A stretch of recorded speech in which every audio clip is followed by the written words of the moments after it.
আপোনালোকক আদৰণি জনাইছো আৰু আজিৰ টপিকটো মই আৰম্ভ কৰিব গৈ আছো। টপিকটো হৈছে বৰ্তমান অসম বা ভাৰতত যি আপোনাৰ অনৈতিক কাৰ্য সংঘটিত হৈছে, মানে মই ক'ব গৈ আছো ৰেগুলাৰলি যিটো ৰেপ বা ধৰ্ষণ কাণ্ড সংঘটিত হৈ আছে বা চলি আছে, তাৰ ওপৰত মই সামান্য অকমান ডিছকাছ কৰিব বিচাৰিছো। কথাটো হৈছে এতিয়া অসমত বা ভাৰতত যিটো আমাৰ ৰেপ ৰেগুলাৰলি হয়, এইটো কোনো ধৰণৰ নতুনত্ব নাই। ই এটা ৰেগুলাৰলি হৈ থকা নিত্য নৈমিত্তিক কাণ্ডৰ দৰে বৰ্তমান হৈছে। কিন্তু কথা হ'ল, এই উত্তৰ প্ৰদেশত যিটো ঘটনা ঘটি গ'ল অলপতে, এই ঘটনাটো এইকাৰণে চৰ্চাৰ মাজলৈ আহিছে, ছচিয়েল মিডিয়া হওক বা গোটেইখিনি মিডিয়া বা ভাৰতৰ প্ৰত্যেকজন মানুহে এইকাৰণে গম পাবৰ কাৰণে সক্ষম হৈছে, তাত এজনী অসহায়া মহিলা আছিলে, দুৰ্বল অসহায়া মহিলা আছিলে, আৰু সেই মহিলাগৰাকীক তিনিজন পাখণ্ডই জোৰ জবৰদস্তি কৰি জংঘলৰ মাজত নি গেং ৰেপ যিটো কোৱা হয়, এই গেং ৰেপ কৰিছে। কিন্তু গেং ৰেপ ইয়াৰ আগতে হৈ আছিলে বা হৈছে, কিন্তু এই কাণ্ডটো এইকাৰণে বেছিকে চৰ্চা লাভ কৰিছে, সেই পাখণ্ড কেইজনৰ মাজৰে এজনে তেওঁলোকৰ যিটো অসৎ কাৰ্য সংঘটিত কৰিছিলে, যিটো ৰেপ কৰিছিলে গেং ৰেপ, তাৰ লাইভ ফুটেজ অৰ্থাৎ ৰেকৰ্ড কৰিছিলে, মোবাইলত ৰেকৰ্ড কৰিছিলে, কৰি এইটো ভাইৰেল কৰি দিছিলে। অৰ্থাৎ সকলোৱে দেখি পোৱাকে তেওঁলোকে ইণ্টাৰনেটৰ জৰিয়তে ভাইৰেল কৰি দিছে। ভাইৰেল কৰি দিয়াৰ কাৰণে সকলোৱে গম পাইছে, কিন্তু এনেকুৱা গম নোপোৱাকে অসংখ্য হাজাৰটা ঘটনা সংঘটিত হৈয়ে আছে বা ৰেগুলাৰলি হ'ব ধৰিছে আমাৰ ভাৰতত, আমাৰ অসমত। সেইবিলাকৰ খবৰ কোনে ৰাখিব?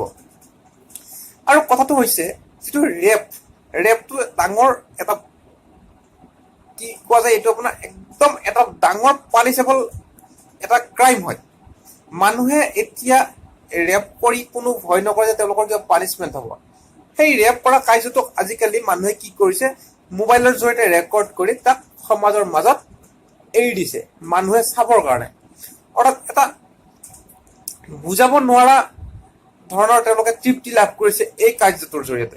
তেওঁলোকে ৰেপ কৰি তাক ৰেকৰ্ড কৰিছে আৰু মানুহৰ মাজত এৰি দিছে।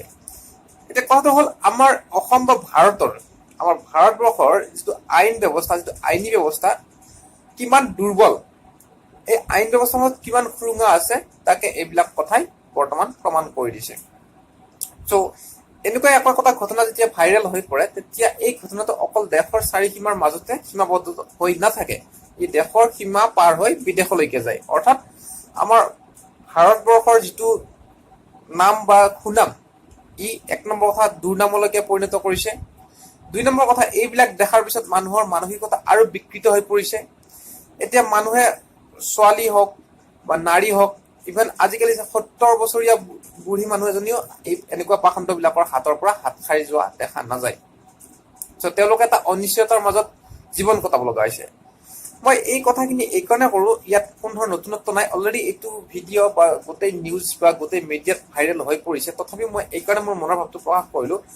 এতিয়া আমাৰ ভাৰতীয় যিখন সংবিধান আছে, এটলিষ্ট বেলেগ কাৰণত নহলেও এই যিটো আমাৰ ৰেপ, ইয়াৰ কাৰণে চেঞ্জ কৰিব লগা হৈছে।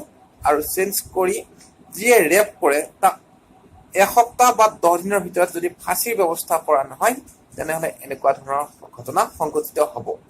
আৰু এই ঘটনা যদি আমাৰ নিজৰ ঘৰৰ মানুহৰ লগত হয়, অৰ্থাৎ ভন্টি, মা বা নিজৰ পত্নীৰ লগত হয়, তেতিয়া কি আমি এই বিষয়ত মাত মাতিম? তাৰ আগত আমাৰ মাত মতাৰ কোনো দৰকাৰ নাই জানো?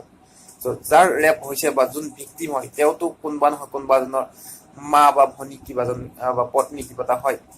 চ' আপোনালোকে চাওক, নিজৰ কমেণ্ট শ্বেয়াৰ কৰক, সংঘবদ্ধ হওক, যাতে এনেকুৱা ঘটনা সংঘটিত হৈ থাকিবলৈ নাপায়। অনুগ্ৰহ কৰি যদি ভিডিঅ'টোৰ ভাল পাইছে, ইনফৰমেশ্যনখিনি ভাল পাইছে, এবাৰ লাইক আৰু শ্বেয়াৰ কৰক। আৰু মোৰ চেনেলটো যদি এতিয়ালৈকে ছাবস্ক্ৰাইব কৰা নাই, অনুগ্ৰহ কৰি এবাৰ ছাবস্ক্ৰাইব কৰক। ধন্যবাদ।